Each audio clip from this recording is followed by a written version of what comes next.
Welcome to the Dear Dyslexic podcast, where lived experience meets real conversation. We shine a light on the stories that need to be heard, with honest and inspiring conversations with people with dyslexia and other neurodivergent conditions like dyscalculia, dysgraphia, ADHD, and autism. The Dear Dyslexic podcast is more than just a show. It's a community, a space for connection, and a movement to rethink dyslexia. Subscribe today and join us on our journey, one story at a time. When you were talking about giving feedback, or when you've gotten feedback in the past, we're often asked now around, particularly with people with ADHD or ADHD and autism, around rejection, sensitivity, dysphoria. I don't know if that was a term that you've heard of. It's used a lot now. So when people are getting feedback, sometimes they misconstrued it, or misconstrued is not the right word, but for them, it might be extra sensitive, or it feels a lot more critical to them than the manager giving that feedback. And like, for an example, when I, not that I have rejection sensitivity dysphoria, but when I'm given papers and they're covered in red marks from my manager, and then it's like talked about in an open planned office how it was not very well put together, there's lots of mistakes, blah, blah, blah. Because of my trauma of school, then my response could appear to be overreacting or aggressive or rude, or I'm so emotional because I couldn't take that feedback. So we hear when we're working that sometimes giving that constant feedback can make people feel even more insecure or uncertain about themselves because of their neurodivergence. Have you come across that in the past? Yeah, it's a really good point. That I'd like to pick up on a couple of things that you talked about there. One about how feedback is given, and then one about how I have come up with giving or asking or checking in a lot. Now, I've had this both in my personal life and in my work environment.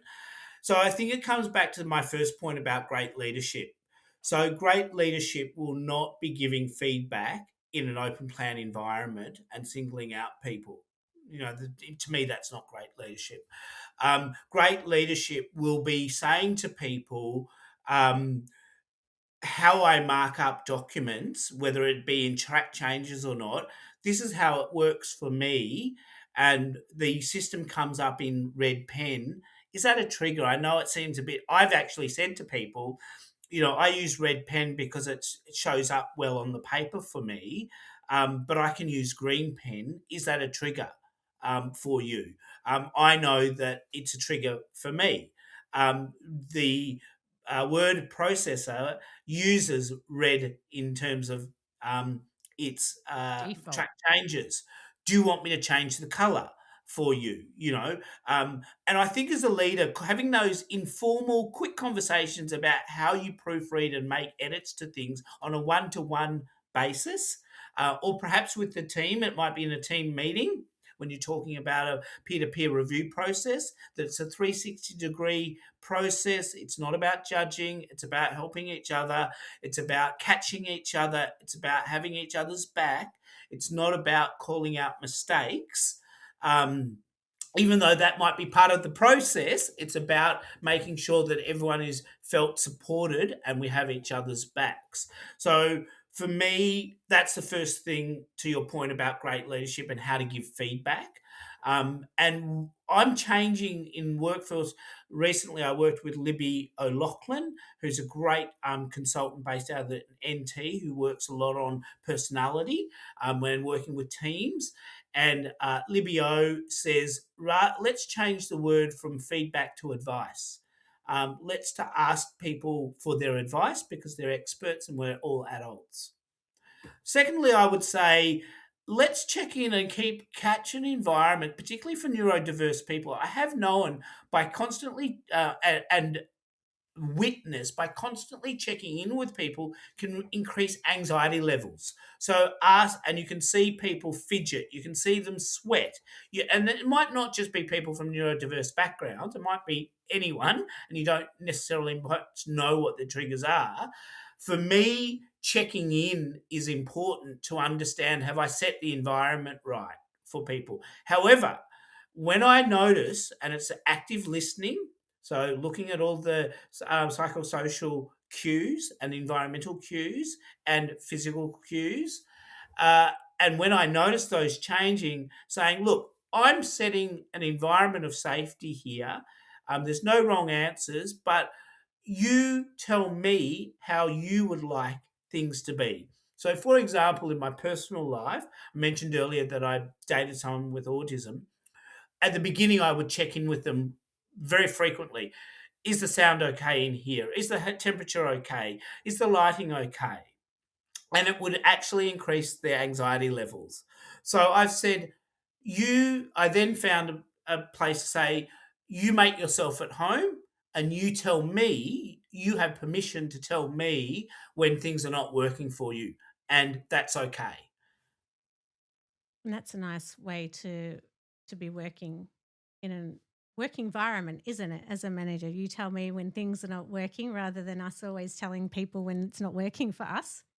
Yeah, correct. And I think it's that one of the factors I call adult to adult relationships.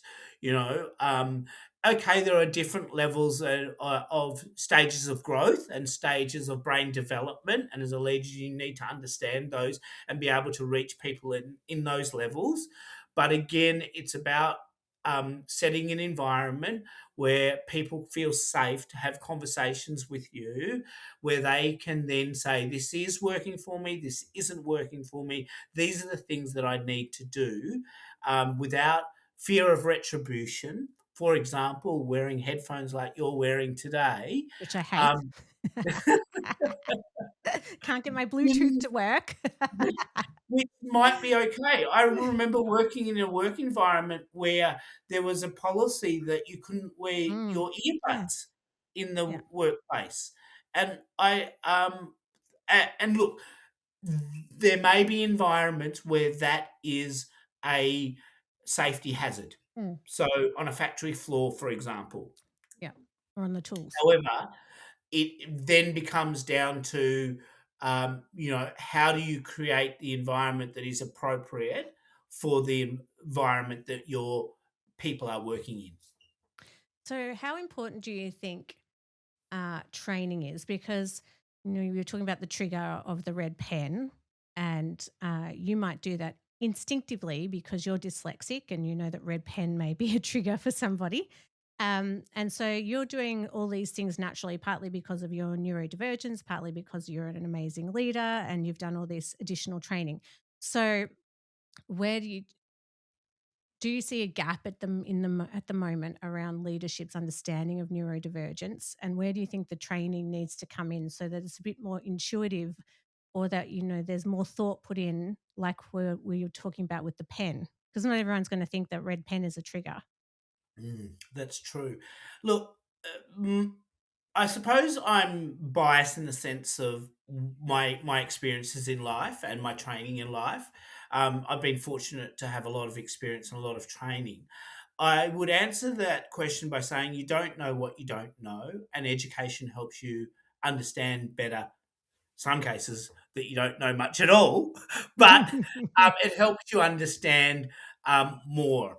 And I think it's incumbent, it's critical, it's important for organisations and senior leadership to ensure that their people leaders are well trained, well versed in managing people. And it's probably the hardest thing in the workplace to do is to manage people, because you may have all of the models and frameworks, but every person is different, and there is no set rule, but there are general guidelines and guardrails.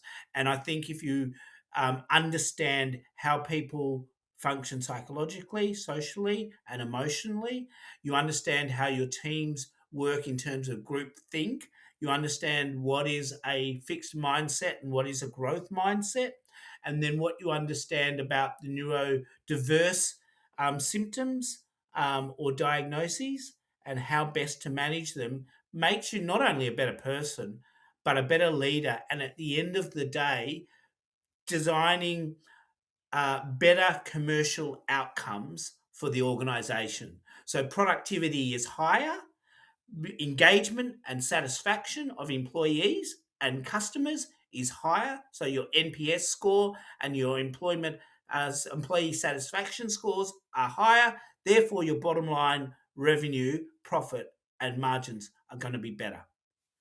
And it's funny you say that. It's a nice way for us to start to wrap up because often we get asked by the finance person or someone in exec sitting in the back row, but how does this help us make money?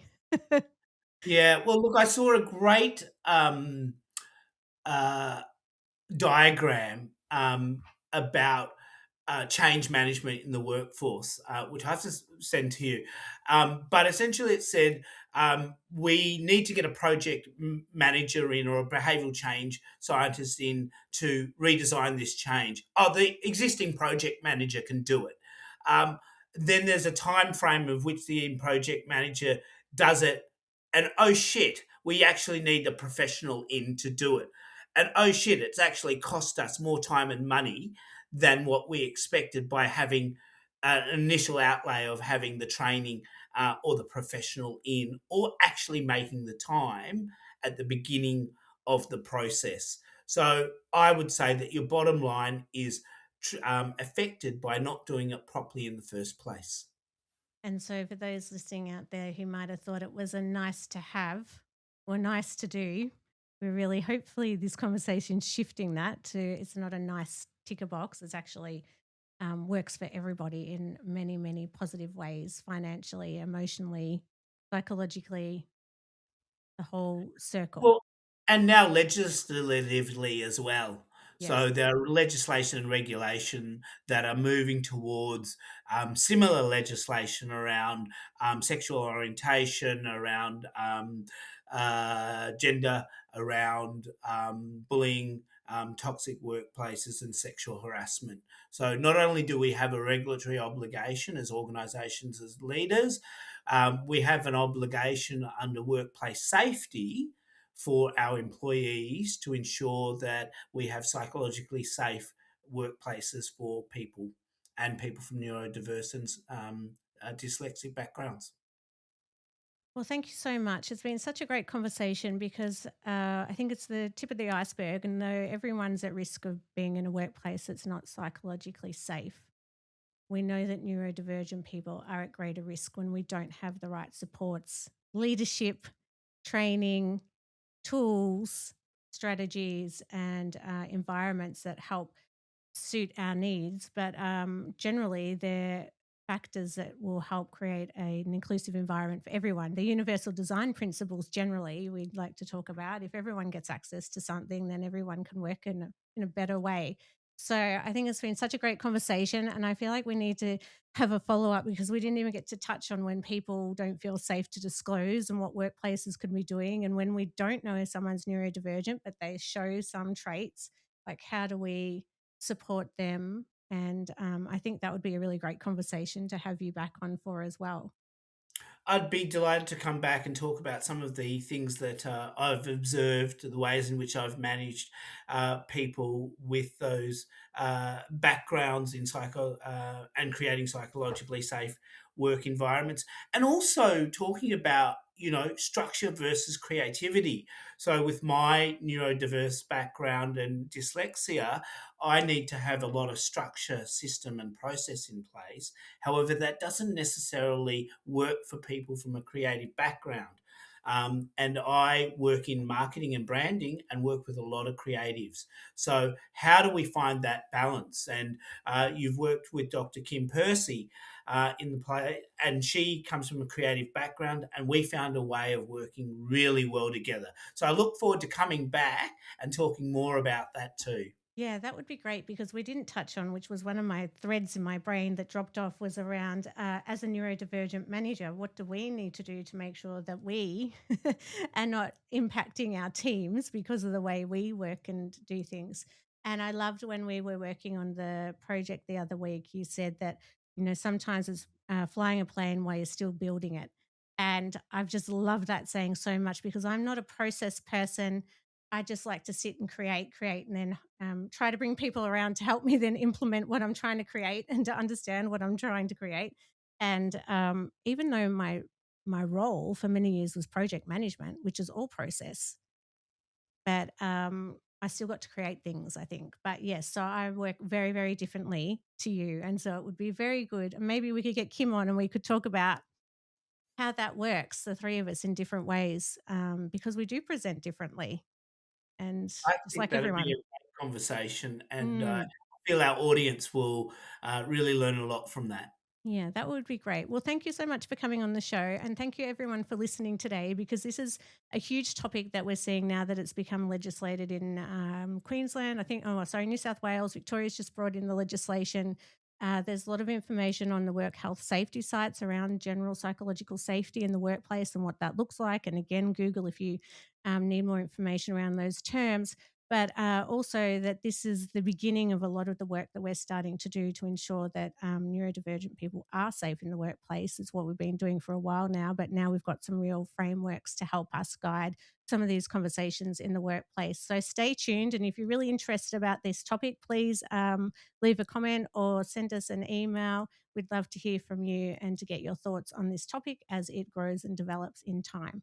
But for now, thank you so much, Ben, for you coming on the show, not for me having been on your show. You can see my brain slowing down.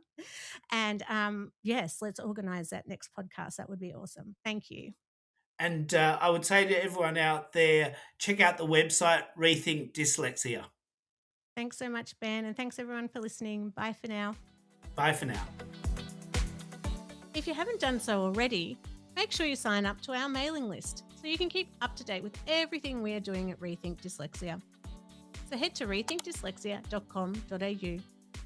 And don't forget, if there's anything you heard today that was distressing, you can contact Lifeline on 13 11 14 or Beyond Blue on 1300 22 46 36. Thanks for listening and bye for now.